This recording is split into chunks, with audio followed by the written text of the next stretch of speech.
आज की इस महान सभा की अध्यक्षता कर रहे हरियाणा प्रदेश के कांग्रेस कमेटी के अध्यक्ष हमारे भाई माननीय चौधरी उदयभान जी और हरियाणा प्रदेश के पूर्व प्रधान यहाँ पर उपस्थित है चौधरी धर्मपाल मलिक जी, हमारे साथ डिप्टी लीडर विधानसभा में श्री आफ्ताब अहमद जी और यहाँ पलवल जिले से ही हमारे बहादुर साथी पूर्व मंत्री चौधरी करण सिंह दलाल जी और जो संचालन कर रहे हरियाणा विधानसभा के पूर्व स्पीकर रहे अशोक अरोड़ा जी और यहाँ पर उपस्थित हमारे साथी विधायक जगबीर सिंह मलिक जी, बिशन लाल सैनी जी विधायक और फरीदाबाद पार्लियामेंट क्षेत्र से एकमात्र हमारे विधायक साथी नीरज शर्मा जी, विधायक इंदुराज नरवाल जी, विधायक बलबीर मलिक जी,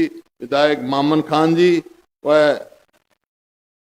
स्टेज पर उपस्थित पूर्व विधायकगण और हमारे वरिष्ठ नेतागण, सम्मानित मंच उपस्थित मेरे बुजुर्गों, नौजवान साथियों, मातृशक्ति, प्यारे बच्चों और पत्रकार बंधुओं, सबसे पहले तो मैं आपको इतना जन समूह जो हुआ है इस बात की हार्दिक बधाई देता हूं।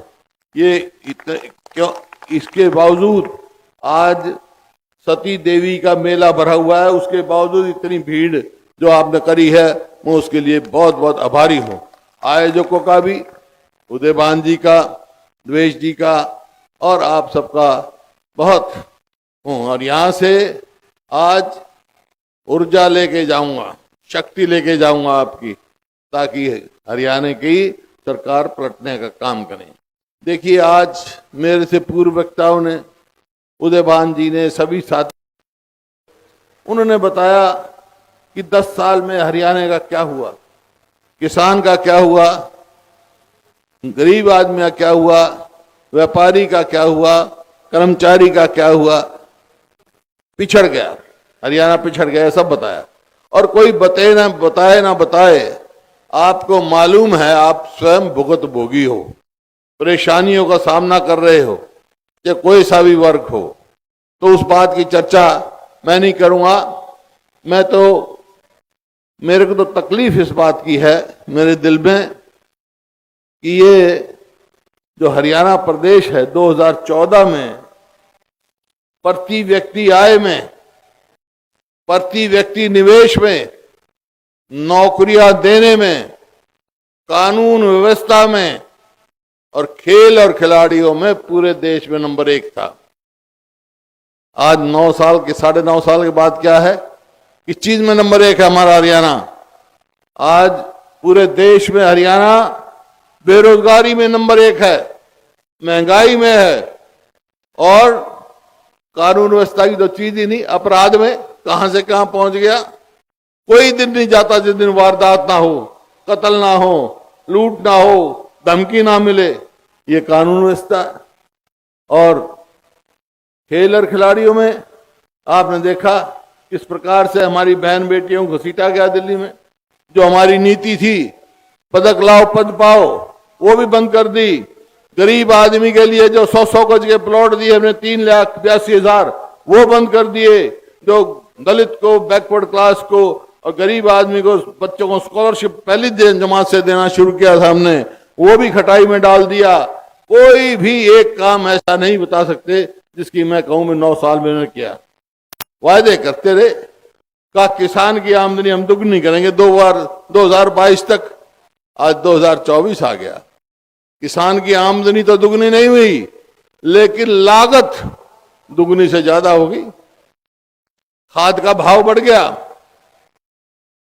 कीटनाशक दवाई का बढ़ गया, डीजल का भाव बढ़ गया, लागत हर हिसाब से, बीज का, खाद का, सबका भाव बढ़ गया। लागत तो कई गुना हो गई, आमदनी नहीं हुई, एमएसपी भी नहीं मिलती। 2014 से पहले आपको याद होगा, होटल में ही पड़ोस के प्रदेश उत्तर प्रदेश का आके अनाज बिकता था, क्योंकि एमएसपी मिलती थी हरियाणा में। आज आता है कोई? आप यहां से दिल्ली जाते या दिल्ली आते तो लिखा हुआ था कि हरियाणा में दिल्ली से सस्ता डीजल, आज दिल्ली पे बॉर्डर पे लिखा हुआ है कि दिल्ली में हरियाणा से सस्ता। पहले दिल्ली से सस्ता हरियाणा में था, अब हरियाणा से सस्ता दिल्ली में है। तो हर कीमत बढ़ती गई और नतीजा ये हुआ, अमीर और गरीब में खाई बढ़ गई। अमीर अमीर होता जा रहा है, गरीब गरीब होता जा रहा है, किसान मजदूर गरीब होता जा रहा है। ये है, ये तकलीफ है हमारे को। आज मेरे को याद है, मैं एक दिन यहां आया था, पलवल में चौधरी कर्ण सिंह दलाल जी ने जलसा कराया और उन्हें कहा कि ये हमारा इलाका जो है, पलवल का इलाका, यहाँ ध्यान कम होता है, इस वास्ते इसको अलग जिला बनाया जाए। उसी जलसे में मैं कह गया था भाई पलवल जिला बनाएंगे हम। याद होगा, चौधरी कर्ण सिंह दलाल यहाँ बैठे हैं। किस वास्ते बनाया था कि तेजी से आगे प्रगति करे, इलाका आगे जाए और बढ़े। लेकिन इस 9 साल में असुरक्षित, अगर मेरे आंकड़े नहीं है, ये केंद्र सरकार के आंकड़े हैं, हरियाणा प्रदेश असुरक्षित प्रदेश है, महिलाओं के लिए सेफ नहीं है और महंगाई में तो नंबर 1 है ही, मैं बता चुका। तो ना तो रोजगार है, ना किसान की आमदनी है। हाँ, एक काम जरूर करते हैं, ये रेट तो नहीं बढ़ाते, रेट नहीं बढ़ाते फसल का, लेकिन वेट घटा देते हैं। जो कट्टा 50 किलो का था आज 40 का कर दिया, पहले 45 किया, 5 किलो और घटा दिया, रेट नहीं घटा, वेट घटा देते हैं। ये आपके सामने ये, और एक नई चीजें चला रखी हैं, परिवार पहचान पत्र, आइडेंटिटी कार्ड, आइडेंटिटी पहचान पत्र और मेरा फसल मेरा ब्यौरा। अरे किसान का फसल तो खेत में आई पड़ी है, दाने निकले हुए हैं, ऊपर से राम गरज रहा है, लेकिन अपनी जिनस लेके नहीं जा सकता मंडी में जब तक वो उसका नंबर नहीं आएगा। इतने में राम बरस जाएगा, उसकी फसल खराब हो जाएगी। तो ये काम, तो ये आपके सामने है।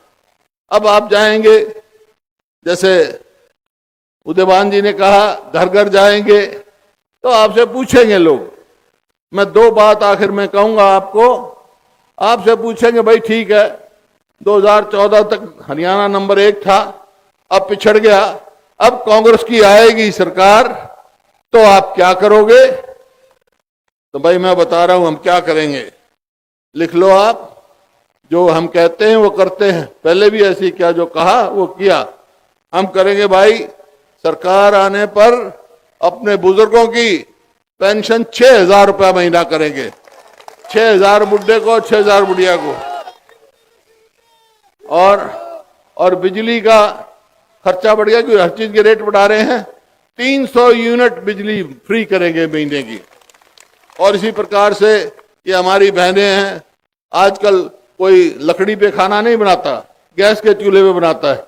जब हमारी सरकार थी, गैस की सिलेंडर की कीमत 400 थी, अब होगी 1100। अगर हमारी कांग्रेस की सरकार आएगी तो गैस के सिलेंडर की कीमत 500 से ज्यादा नहीं होगी आपकी। नौकरियां खाली हैं, पक्की नौकरियां, कौशल रोजगार निगम बना दिया है इन्होंने, कच्ची नौकरियां देने के लिए। कच्ची नौकरी देते हैं वो, ठेके की नौकरी देते हैं। अरे हमने तो ठेके बंद किए थे, ये सरकार खुद ठेकेदार बन गई। ना उसकी पेंशन, ना पक्की नौकरी, और ना उसकी आगे कोई गारंटी, ना मेरिट, सब धांधलेबाजी कर रहे हैं। एचपीएससी के दफ्तर में करोड़ों रुपए पकड़े गए, सबॉर्डिनेट सर्विसेज कमीशन में क्या घपला हुआ, इस बात की चर्चा करने की जरूरत नहीं ना।